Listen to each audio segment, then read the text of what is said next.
Hey guys, it's that Dividend guy coming at you with another Motley Fool list. So today we're going to look at 3 Robinhood stocks that could be the smartest investing moves that you'll ever make, according to the Motley Fool. So this is talking about stocks that Robinhood platform users are actually buying or holding long term in their portfolios. So let's take a look.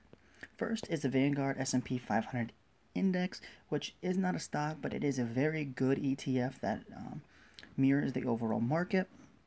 It's one of the smartest financial moves that you can make, and this is the benchmark for the for investors around the world. This is what people are trying to beat, is the market, and honestly, most of the time, people don't beat the market anyway. So you might as well just put your money into an index that actually mirrors the overall market, the S&P 500. It generates about a 10% return, which is more than most individual stocks will give you unless it's a high-flying tech stock. So I'm not surprised to see that a lot of Robinhood users are owning the overall market, given the broad diversification, the great stock picks that you get, and also the very big portion of exposure that you get to big tech in the ETFs that mirror the S&P 500, because Apple, Amazon, Tesla, Microsoft, those are all big market capped companies, and that's how the index is weighted, is by market cap. So you actually have more exposure to those bigger companies in the ETF, and that's what's really been pushing the stock market higher, is those big names, is those tech giants, that even though most of the companies in the index aren't performing very well, most of the time the reason the index is up at all is because of these high flying tech stocks. So not surprised to see the Vanguard ETF VOO in this list. And Warren Buffett even is one of the best investors in the world, and he really likes the S&P 500 index.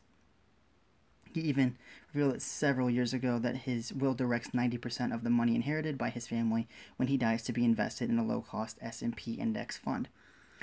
So, guys, if you copy this strategy, or if this is your main strategy, you're in good company. When Buffett passes, this is where his money's going to go, in a fund that reflects the market, because he doesn't want his family to beat the market. He just wants to give them a comfortable life beyond his years. So that's what he's looking to do, is just putting the money that he's made through Berkshire and his personal cash into an index fund for his wife. So if you do this, if this is your long-term strategy, nothing wrong with it. Honestly, this is Buffett's beyond life strategy. Next is Amazon.com. It doesn't need any introduction. The biggest e-commerce platform in the world on the internet, made hugely famous by Jeff Bezos. It's the third biggest company in the world by market cap. It's a household name. It's been a huge winner, soaring more than 1,500% in the past decade alone. So buying shares of Amazon for what is done in the past isn't a smart move, but doing so because it could have a good future is. And Amazon is a great football team because it plays both offense and defense really well. From a defensive standpoint, it is about as strong as they come. The company's moat is formidable, and is highly unlikely that any rival will be able to topple Amazon's advantages in e-commerce.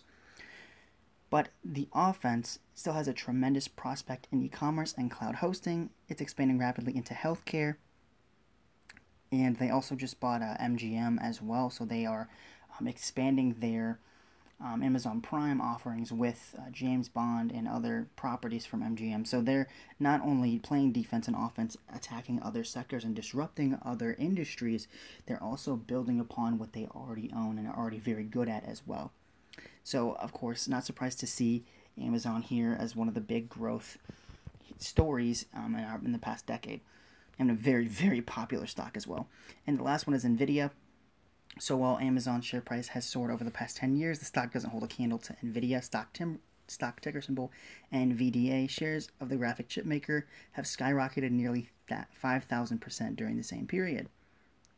But are its growth days over? Not at all. Its market cap currently stands a little over $500 million, which the writer wouldn't be surprised if it becomes the next trillion-dollar company. The enthusiasm stems from the company's leadership in 3 hot growth areas. The least of these, based on the current financial impact for NVIDIA, is cryptocurrency mining. The most important, again, is based on current financial impacts, is gaming. Its graphic processing units are highly prized by gamers. However, I suspect that the expertise in artificial intelligence could be the biggest catalyst for the stock over the long term. They're already widely used in data centers, especially in powering AI applications. The writer's take on buying NVIDIA now and holding for the next 10 years will look like a genius decision in retrospect. So there are a lot of things to like about NVIDIA. Just a phenomenal growth company, even compared to Amazon, which that's really, really tough competition. But NVIDIA's grown even better. So out of these three, my favorite is definitely Amazon. But let me know if you guys own any of these stocks. Do you guys think it's a better idea to just hold a market ETF that mirrors the overall stock market and just buy, hold, sleep easy? Or do you guys want, you know, a non-dividend growth company like Amazon that's had phenomenal growth? Or are you looking for more of a mixture between growth and dividends like NVIDIA? Let me know down in the comments below which of these stocks, if any, if you own them.